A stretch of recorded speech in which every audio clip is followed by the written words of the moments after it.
Ladies and gentlemen, we are in the peak of the offseason, and you know how that goes. The conversations get nasty. And I'm here for the nasties, though.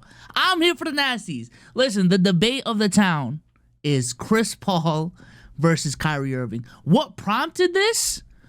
I don't know. Kyrie hasn't really gone on and said anything. Chris Paul has just been laying low. He's planning his last year of his career. But this is what the NBA offseason is about, is peak, unadulterated, unnecessary toxicity. This is where we can really get these debates off, because during the NBA season, we're really thinking about, the basketball that's in front of us. But this is peak offseason talks, and I'm not too mad at it, all right? So, in terms of where this started, I have tried to trace it back as far as I can, and from my understanding, it started with friend of the show, Shamaria, all right? She tweets out, CP3 is greater than Kyrie. Kyrie is better than CP3. Full stop. Has 410 likes. A lot of quote retweets, I believe, though. And that usually doesn't go well. All right. Yep. A lot of quote retweets, a lot of replies. You got Hannah Hoop saying, I think Kyrie is more talented, but not better as well. Right. So then this is also stemming from this tweet, right? Really just started by Brett Usher, who posts a lot of like random, not necessarily random, but just like a lot of highlights of NBA players. Kyrie Irving lefty buckets from this past season. And this guy, Sancho West, says, I'm going to die on this hill that Chris Paul isn't better at the game of basketball than Kyrie Irving. We can argue, though. Now, the first time I heard about this debate honestly came from this TikTok right here. It's not the most serious TikTok in the world, but it really did kind of shocked me. But let me go ahead and play it for y'all. Niggas got to see this shit. Say it again. Nigga, Chris Paul in his prime was better than Kyrie. Straight face, I'm dead ass.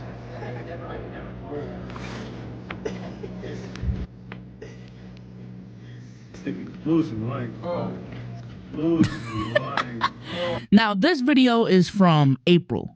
So this is not what stemmed this round of discussions. I'm just saying this is the first time I've seen actual discourse about Chris Paul and Kyrie Irving specifically. But this go around, we have a couple of defenders on TikTok as well. This is the main one. This is probably the best example I can bring up right now. Who do I believe is a better basketball player, CP3 or Kyrie Irving? And I answered the question in the DM because this person was clearly mistaken on who I am and what I stand for. I am somebody that talks about shit from a hooper perspective. If you ask any question on who's better and Kyrie Irving is in that question, Kyrie Irving will always get picked. I'm sorry. This is just a situation. CP3. He will always get picked. And he's talking from a hooper perspective, y'all. He's talking from a hooper perspective. Let me also go back to this tweet right here. I'm going to die on this hill that Chris Paul is better at the game of basketball than Kyrie Irving. We were talking about something else. Come on, bro. Come on, bro. Oh, shit. Wrong video. 3 is not fucking with Kyrie Irving when it comes to just being a straight-up basketball player.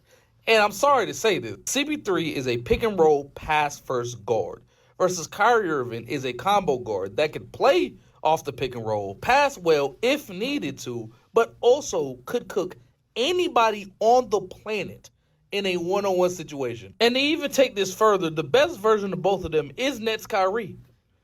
And people don't want to talk about this for some reason because, yes, all of his playoff success got cut short by injuries. It was either Durant or he got injured in the playoffs. But when Kyrie Irving was on that motherfucking court for Brooklyn, I'm telling you this right now, a lot of people overlooked how easy he was scoring. Kyrie Irving would drop 50 and not break a sweat. There was a point where motherfuckers literally couldn't do anything. I mean anything to Kyrie Irving to stop him from scoring. And that's... Brooklyn Kyrie was different. And we'll get into these discussions here shortly, but hey, Brooklyn Kyrie was different. The thing a lot of people want to undermine is, he's just a better scorer than CP3. What I'm trying to say is if Kyrie Irving wanted to play like CP3, he could if he really wanted to. See, this is where this is where I just kind of have to stop. Kyrie Irving could play like Chris Paul if he wanted to. So Kyrie Irving, if he just wanted to, he could average 11 to 12 assists a game. You know what I'm saying? Be one of the best passers, not only in the league at the current moment, of all time, just with a snap of a finger. Kyrie Irving, all of a sudden, he can just be a defensive stalwart on the other side of the basketball, right? To the tune of 9 all-defensive teams when he's never had one in his career. Like, those skills have never, needed to be beneficial for the teams that he's on. For him to be a better passer, for him to be a better defender. Like, his teams have just never needed that, right? His teams only ask for scoring. This is where we got to stop. This is where we got to stop. CP3 could never play like Kyrie Irving at any point of his life. You have to emphasize how wide the margin is when it comes to the scoring ability. Kyrie Irving legit is a top-flight scorer from the triple threat, from the post, off the dribble, in the mid-range, at the rim, from 3, from the elbows, like wherever. Kyrie is top-flighted. I'm going to be honest, and his point right here is Chris Paul could never play like Kyrie. I swear, there is actually more evidence to if Chris Paul was tasked to be a secondary scorer and all he had to do was score, he would be playing to levels closer to Kyrie than the other way around. I would put money on that. Because there are seasons where Chris Paul is averaging 24 to 25 points per game for a series. There are seasons where he's averaging 22 to 23. He has actual tangible evidence of him being an effective secondary option with Devin Booker, with James Harden. If you even want to throw the OKC year in there with OKC. I swear, from a skills eye test perspective, I swear, if Chris Paul was just asked to score and he was a secondary star to like a LeBron James or a Kevin Durant, I promise you he can score 25 to 27 a game. I promise you. Would it be the exact same shot diet as Kyrie? No. There would be a lot more mid-range shots. Would probably attack the rim a little bit more. Probably get to the line a little bit more. I ain't gonna lie. He's not the three-point shooter that Kyrie is. But yeah, I would actually put on the line if Chris Paul was asked to just be a scorer, he can score 25 to 27 a game if that's what we're asking for. Truly. And then for a series, if we're just looking for, because Kyrie's never averaged more than 27, I believe. If we're just looking for a series, Chris Paul can average 30. Showed in Brooklyn and in Boston is if he wanted to be just a passer, he could do it. But guess what? That would be wasting his talent. Brooklyn Kyrie any day of the week. And if you don't like Kyrie, stop asking me questions with them in him. All right? It's not going to happen. You are never going to find Kyrie Irving slander on this page. I'm sorry to let you know. Couple more videos right here. This is another one from Bron So Funny. I swear this is like an indirect response to my video. Because for those who don't know, I also made a video talking about how, Kyrie Irving fans put him in discussions where he really shouldn't be. That's why I think he's overrated, which I guess I'll just get into that take right now. I do think a big part of this problem is Kyrie fans. Not Kyrie, but Kyrie fans putting him in conversations that he should not be in. I swear I heard from Kyrie fans this season that he was better than SGA. This season, because, Kyrie's more versatile, this, that, and, like, what are we doing?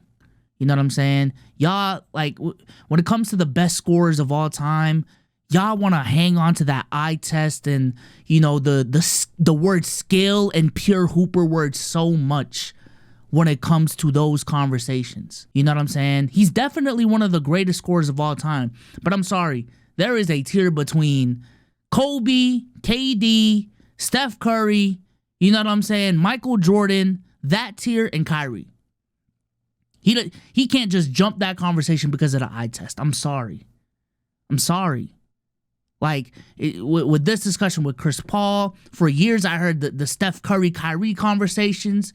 The Kyrie and Dame conversations is probably the most tolerable one because I do think that's close. But every single time, he is put head-to-head with players that have been first options, that have been asked to carry their teams, that have been asked to lead their teams. And I'm sorry, as much as I respect Kyrie's Celtics years, because for those who know me, I'm actually pretty high on those years compared to the rest of the NBA world. I just can't overlook what Kyrie has done as a first option versus these other players who, for a majority of their career, have done great things as a number one option with the most responsibility on the team. Full stop. Full stop. Chris Paul, Steve Nash, Curry, Dame. You know what I'm saying? All these different people. Gary Payton even, right? Jerry West, Jason Kidd.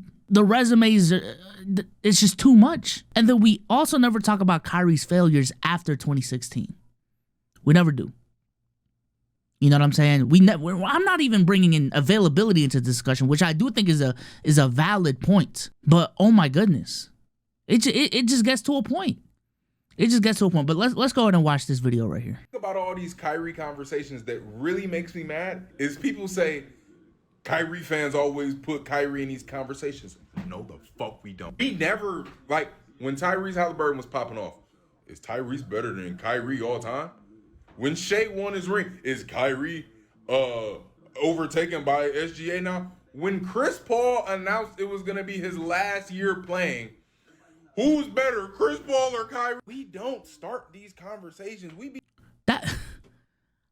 The conversations he's talking about, I don't know when. I haven't seen those conversations. I have not seen those conversations. But what I do hear and see is Kyrie fans not only propping him up, but literally belittling other people's knowledge because they're not. You know, we talking about a hoop right now. You know what I'm saying? Like if you're not a real hooper, you know what I'm saying? Like you wouldn't get what I'm saying. You wouldn't get what I'm saying. Like all you nerds out there, you know, we're just eye test, y'all. Eye test. Like I know what I'm seeing. I know what I'm seeing. And you gonna tell me Jason Kidd's better than Kyrie? Can Jason Kidd do a tween cross to a hezzy splash? That's what I hear from Kyrie fans. I ain't gonna lie. Listen, bro, I'm gonna keep it a band so y'all know where I stand in this discussion. Prime Chris Paul and prime Kyrie Irving to me is not a discussion. Which I do want to emphasize the importance of framing it in that way. Like, this is not a career discussion. We are just looking at peak Kyrie and peak Chris Paul. So we're looking at what a lot of people are pointing to is probably like 2021 Kyrie, like Brooklyn Nets Kyrie, versus what I think when people talk about prime Chris Paul, they're thinking about Clipper Chris Paul, which, you know, is definitely up there. But I'm thinking about New Orleans Hornets Chris Paul for like 2008, 2009 when he was second in MVP voting, you know, averaging 23, 11, and 3 steals. That's the Chris Paul I'm thinking about. And comparing that Chris Paul to Kyrie Irving, it's Chris Paul 9 times out of 10. 10 times out of 10. Like the only argument I could see for Kyrie Irving, like from a realistic perspective, is the argument of if I want a secondary scorer, if I want a secondary option, there is a pretty strong argument to make that Kyrie Irving is a better second option than Chris Paul. And the argument of like, hey, you know, if they're both not good number ones because Chris Paul never won a ring as a number one, then we might as well go to what they look like as number twos, and Kyrie's a stronger number two. A lot of gymnastics to really say Kyrie Irving is better, but hey, you know, go ahead and do it. But for me, it ultimately boils down to this. Outside of scoring, Chris Paul is better than Kyrie Irving. From like damn near every facet of the game. Playmaking, passing, defense, all of it. And to me, this would be more of a discussion, because I'm not one of those people that like, oh, outside of scoring, well, technically I am in this case, but like I'm not the person that would say like, oh, Ben Simmons is better than Steph Curry because Ben Simmons is better than Curry in everything outside of scoring. Like, I'm not one of those people. I'm not that dumb. But to me, the reason why it's not close when it comes to Chris Paul and Kyrie Irving is giving more credit to Chris Paul's scoring ability more than anything. You know what I'm saying? Because this is not, unlike the person in the previous video said, the gap between Chris Paul and Kyrie scoring, while it is pretty sizable, and I would say it's significant enough to just fully say that Kyrie clears Chris Paul in terms of scoring, it is not clearing him enough to just disregard all of the different aspects of the game that Chris Paul is better than him by. You know what I'm saying? Because when you look at Chris Paul, again, this is not a Rajon Rondo, Ricky Rubio situation where, oh, they're a better passer, they're a better defender, but, you know, the scoring gap is just insane. Chris Paul, again, in his prime. Maybe I need to bring this back up. We are looking at a person who was averaging, you know, 21, 23 points a game. This is the guy that we're talking about. Honestly, especially for that time, a 3-level scorer. Always shooting in 85 to 90 range from the free throw line. You know, the volume isn't there from the 3-point line, but again, especially for that time, Chris Paul was one of the best shooting point guards in the league. Like, from a person that was asked to do a lot of things, Chris Paul was pretty decent at the 3-ball, shooting 37, 36, 41, 39, 37%. And then his efficiency from the field overall, again, always hovering around 50%. You know what I'm saying? So, can shoot the 3-ball, has one of the best mid-range games of all time, can finish at the rim, you know, one of the best, you can even argue elite. He led the league in free throw shooting one year. One of the best free throw shooters in the game, right? And then, honestly, the scoring goes up in the playoffs. We're looking at a guy, his first playoff run, mind you, this is a 12-game sample size, averaged 24 points, 11 assists, and 2.3 steals. Leading the playoffs in both assists and steals. Like, this is the guy that we're talking about. You know what I'm saying? And this is not just, if you look at it, this is not just 1 year. 22 right here, 23 right here, 22, 24, 25, 21. You know, even in his later years, I know this was only one series, but 21 as a 34-year-old, that to me is really what pushes me to Chris Paul much more in this discussion, and that's why to me it isn't a discussion, because the gap in scoring isn't this humongous thing like it would be for like Ben Simmons versus Kyrie Irving. That's not who Chris Paul is. He has a lot of skill. He has a lot of versatility. Even from my eye test perspective, his handles is one of the best of all time.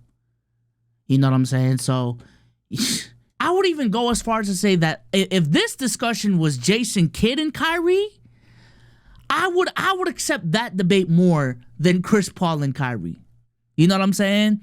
But nah, I can't go with the Kyrie Irving, Chris Paul conversation, bro. To me, it's easily Chris Paul. But with that being said, let me know what y'all think in the comment section. This is my first video on the channel in months.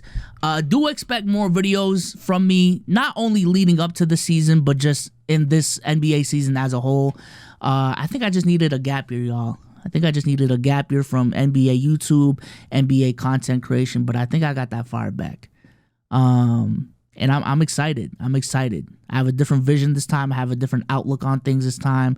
And usually the outros aren't going to be this long, but I feel like I owed y'all this slightly long outro than usual. But with that being said, I hope y'all enjoyed this one. And I'll see you on the next one, man. Peace. I missed y'all. Man.